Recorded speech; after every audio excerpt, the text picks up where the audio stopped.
Assalamualaikum warahmatullahi wabarakatuh.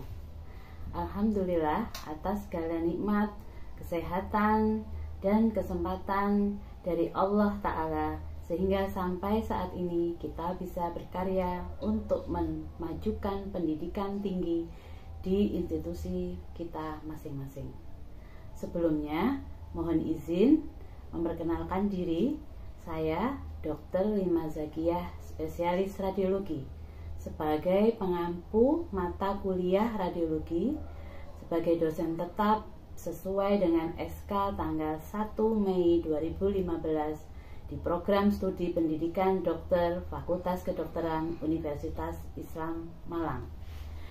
Seperti yang kita ketahui, ilmu radiologi dibutuhkan sebagai salah satu penunjang medis dan penentu diagnosis yang banyak dipergunakan dalam pelayanan kedokteran, sehingga diharapkan semua mahasiswa sebagai calon dokter dapat mengetahui serta menguasai dengan baik pembacaan radiologi, dan juga diharapkan mampu memilih modalitas pemeriksaan radiologi yang tepat dan efisien guna penegakan diagnosis pasien.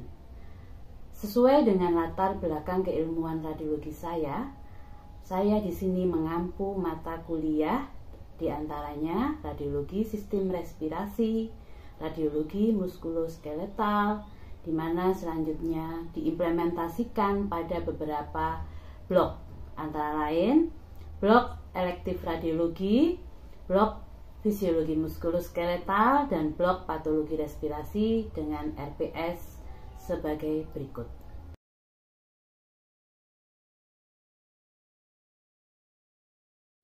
Mahasiswa diwajibkan mengikuti kegiatan-kegiatan yang bertujuan untuk delivery sekaligus untuk interaktif, yaitu dalam kegiatan tutorial, perkuliahan, photo reading, dan bedside teaching, pemeriksaan USG, serta pelatihan keterampilan membaca foto X-ray.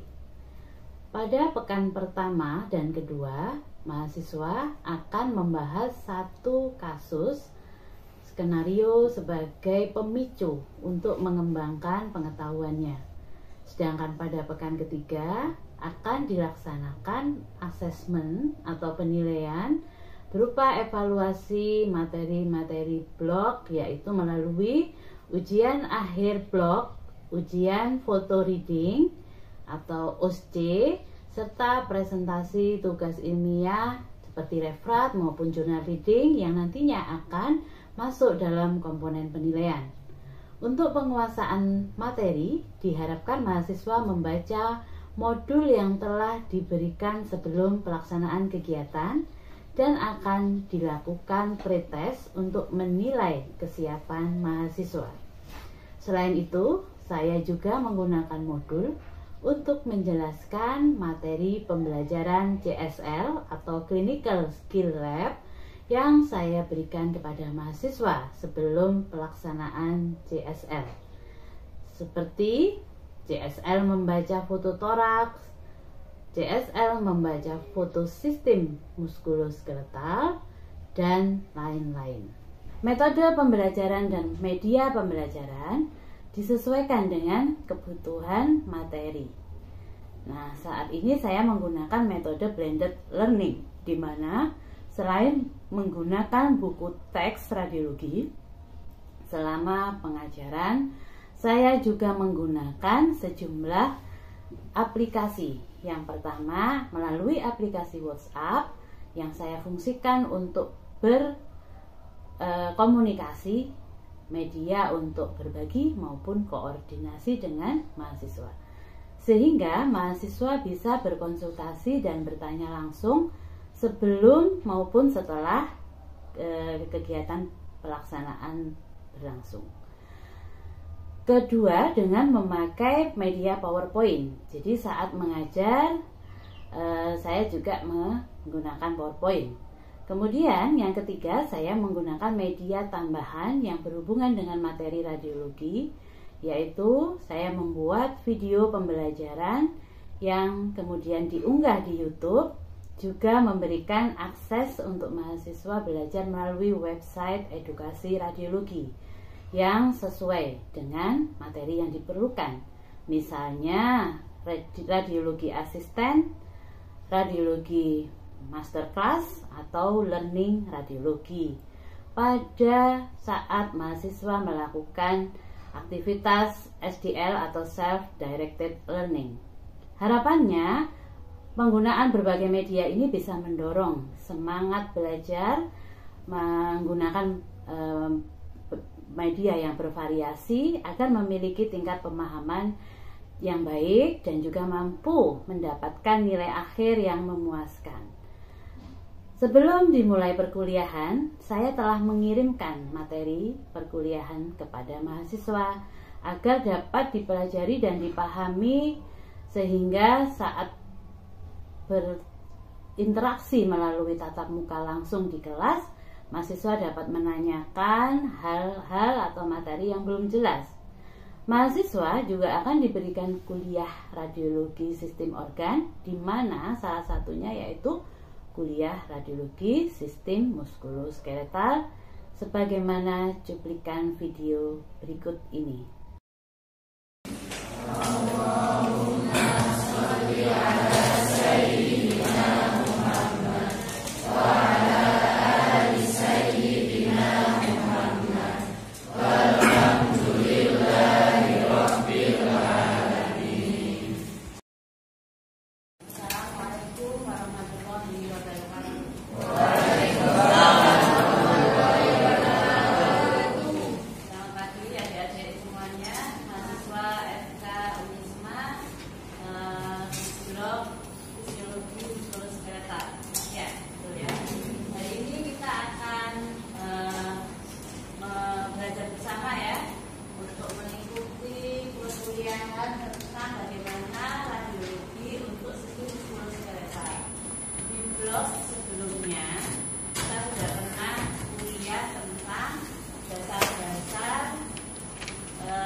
Ini ya contohnya ya. Jadi ini yang disebut dengan MA ya. Ini foto shoulder joint kanan. MA menentukan daya kontras antara soft tissue. Ini ya, kita lihat kita bisa membedakan mana yang soft tissue, mana yang tulang humerus dan tulang-tulang lainnya yang mana. Kita masuk ke modalitas berikutnya, yaitu USG. Untuk foto polos ada yang mau ditanyakan, Dek? Silakan.